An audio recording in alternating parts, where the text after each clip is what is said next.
17 red flags in women, 17 signs you should walk away. Warning, these following signs apply equally to men. So, if you're looking for quality male friends or business partners, look for these as well. Without further ado, let's crack right on in. Number one, she's easily offended. Women who are secure within themselves, they can take a joke and they don't perceive everything as an attack. It is one of the most important things you want to look for. Somebody who is at peace within herself, very secure within herself. We're all going to get insecure at times. We're all going to get triggered at times. That's completely normal. But what is her emotional home?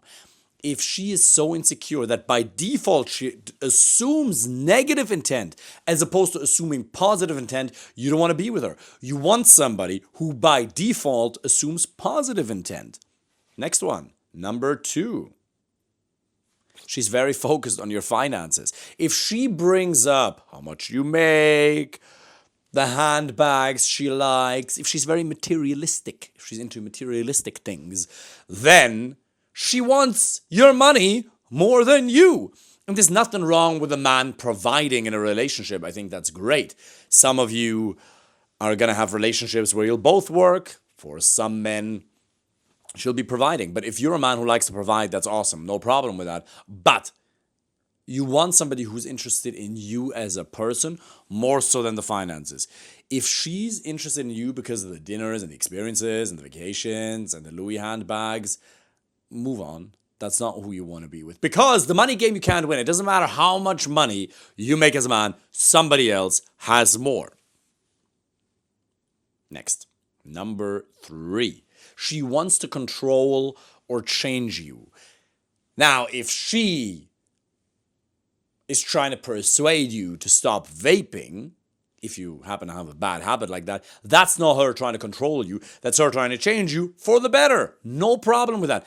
But if she's trying to reduce the amount of time you spend at work or at the gym or with your quality male friends or boxing or jiu-jitsu or going to the rock climbing gym or doing yoga or Pilates. I hope you don't do Pilates as a man, please. But any of your decent hobbies, if she's trying to take away from that, she's not right for you. She should love you the way you are. You know how I always say that one of the biggest mistakes men make in dating is to date for potential as opposed to actuality. Yes, women sometimes do that as well. They're trying to craft their man into somebody who's not. My ex-wife was trying to do that with me the whole time. She was constantly displeased. She thought that she was a better person because she didn't use curse words. Sorry to say, no, you're not a better person because you virtue signal. Being a better person is not measured by words. It's measured by actions and how your actions actually impact people. It's not that you don't use the word fuck. That does not make you a better person. So if she's trying to mold you into somebody that you're not, if she doesn't accept you and love you the way you are, move on. Next. Oops. She enjoys the validation of other men too much. That's a big one. Listen, everybody enjoys validation. Nothing wrong with that. But does she enjoy it a little bit too much? Does she go out of her way to get it? You want somebody who's perfectly happy with only your validation, with only your presence, with only your loving attention. If she needs that from a big source of other people, your life will be a living hell, and the probability of infidelity in the future goes up dramatically. Next, she has a history of infidelity. There are studies that clearly indicate that if somebody's cheated in the past, they're 300 times, they are 300%, 3 times, more likely to cheat again in the future. There's no guarantee they will. Everybody can change. Just if a woman tells you she has a history of infidelity, don't date her. She talks bad about her ex. Number 6. If she tells you that her ex did something wrong and bad and she states facts, that's not a problem. She's supposed to be able to share that with you. But if she has emotions of hatred or negativity towards the person she's speaking about, her ex or one of her exes, that's a bad sign. Because guess what? You will be next. What's one of the biggest things? Employers, if you happen to run your business, then you know what I'm talking about. Or if you're a manager and you've hired people, that's one of the things you're looking for in a job interview. How does the candidate talk about their past employer? And do they have a good and reasonable and real explanation? Are they truthful as to why they left the job, or are they bitching about their previous employer? If they have really a lot of negativity towards the previous employer, understand, things in life don't just happen once. They happen over and over and over again. And the probability that you will be next on the list of people who are being talked bad about is extremely high. Number 7, she flirts with everybody. Just walk away. If she gives herself energetically to every man who walks by, that hurts. Do you know how many times I've seen this, for example, in the bachata community or in general? One of the best examples, you may have seen this picture of Leonardo DiCaprio talking to Jeff Bezos' wife, and how she literally looks at him like that. If you see this, walk away, my friend. Walk. Run fast and far, because she does not care about you. It's toxic self. And by the way, again, all of these things don't just apply to women. Men can act all of these out just as much. So if she flirts with everybody, if she gives herself to all these men energetically, walk away. Number 8, she plays the victim. And again, some people are genuinely victims. That's not what I'm talking about.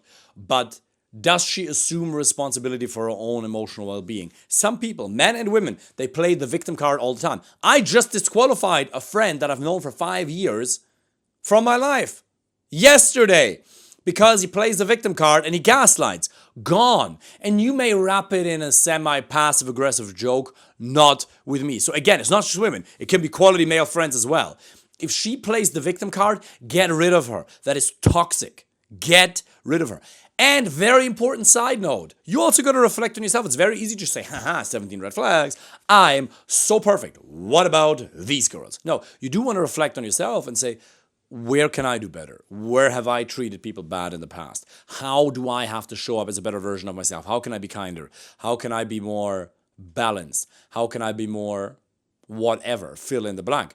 You should also reflect on your bad behaviors, because no matter how thin you slice it, there's always two sides to an argument. Granted, most of the clients who come to me, they're genuinely good people, and they've ended up with crazy women in the past. Really, legitimately so. And I'm obviously on their side. But I'm not one of those guys who's for men and against women. I'm pretty much for both. I'm for everybody. I just know that women will greatly benefit from men being more masculine and showing up in a more authentic and strong and kind and loving and self-grounded version of themselves.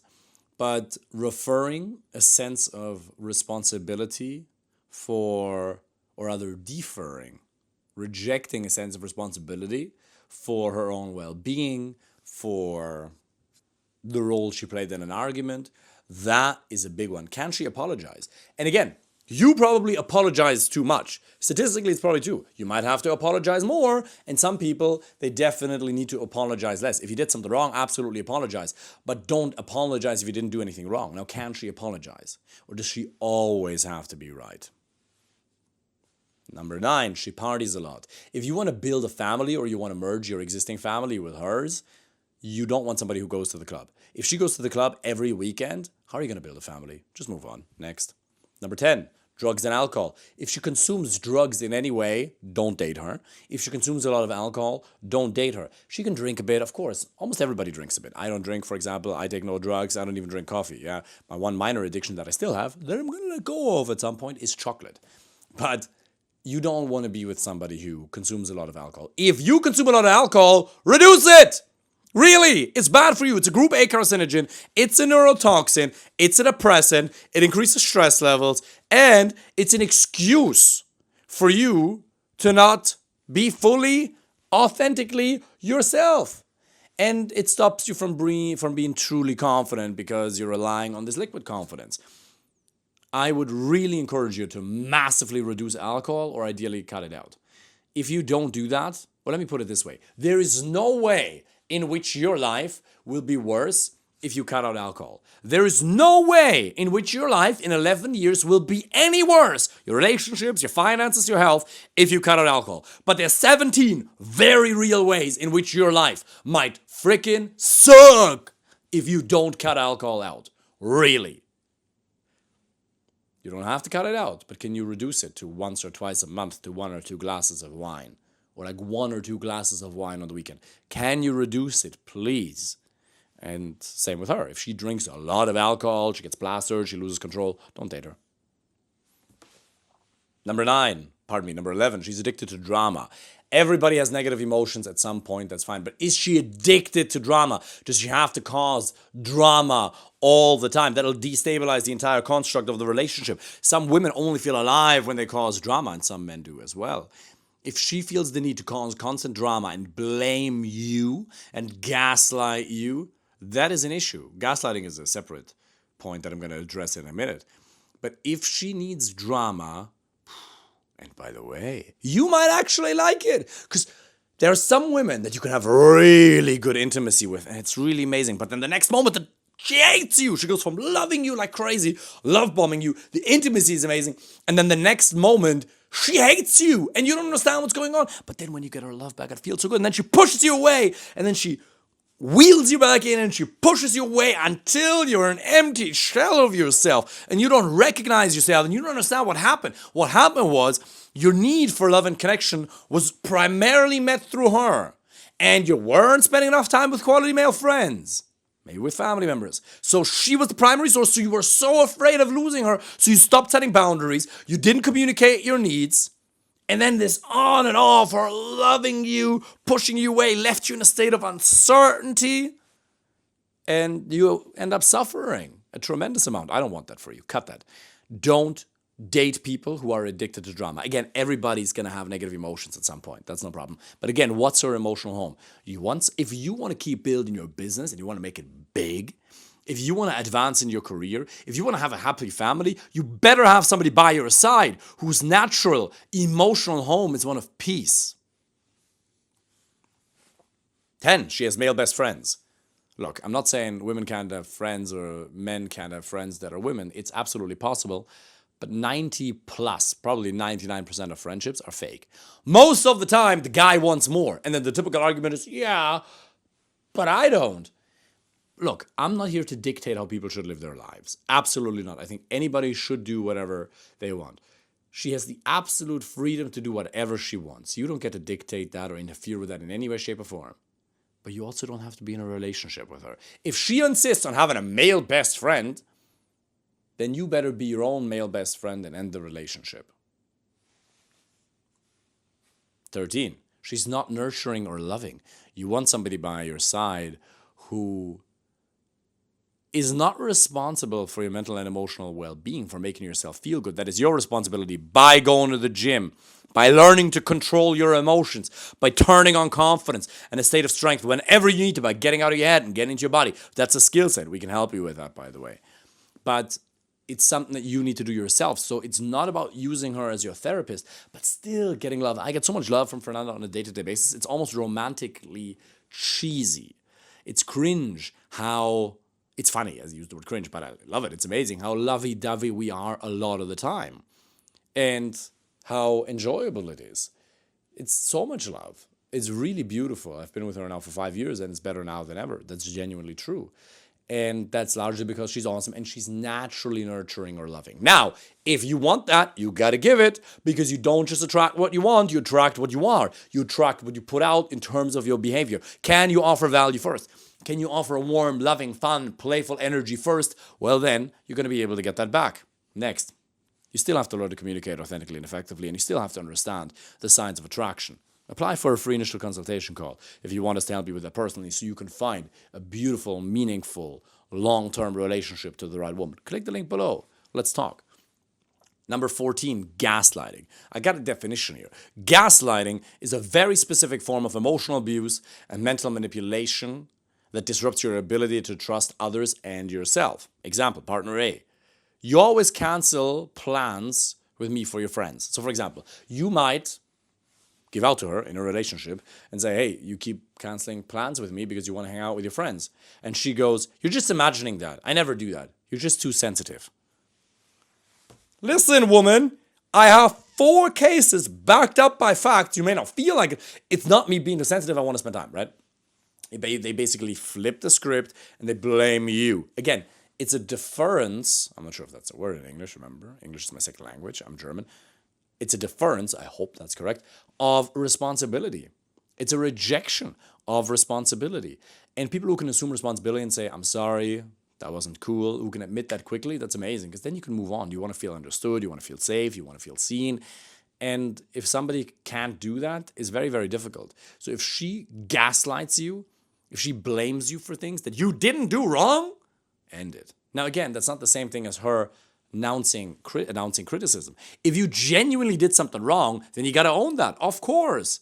But if she's constantly trying to flip the script and doesn't own up to anything, move on. 15, she's overly jealous. Look, everybody's protective of their territory to an extent. Perfectly fine, perfectly normal. But if she is deeply mistrusting of you without you having done anything wrong, I would encourage you to end it and to run far and fast, my friend, because she is too insecure. Again, everybody has insecurities in moments. Everybody has fear come up. Fear is, by the way, just a mental and emotional state that can be there in one moment, and you can learn to get rid of it in the next moment, a couple of minutes later. It's just a state that you tap into. It's an experience that you prime through the use of your body, your language patterns, your physiology. Obviously, external events have an impact for sure, but you prime it within yourself. And if that is a state that she's in too much, that then manifests itself in attacks towards you, it's going to make a peaceful, loving, long-term relationship very difficult. 16, she refuses accountability. We've talked about that already. 17, she's hiding contents on her phone. I used to say, my phone is my responsibility, or my privacy rather. I've changed my opinion on that over the years. I believe that you should both have access to each other's phones always. If you ask her for a phone at any point in time and she doesn't want to show it to you, she's hiding something, she's cheating on you. And by the way, equality, right? It goes both ways. You want to be able to give her your phone as well. Fernanda and I have access to each other's phones. If you're going to be in a relationship with a woman and have a marriage, why should she not? It's your privacy. For what? What do you need that privacy for? You're making love to that person. How much more private does it get? What do you need the privacy for? Yeah, you're just insecure. No, I'm not. Show me. There is no reason not to show each other the phones.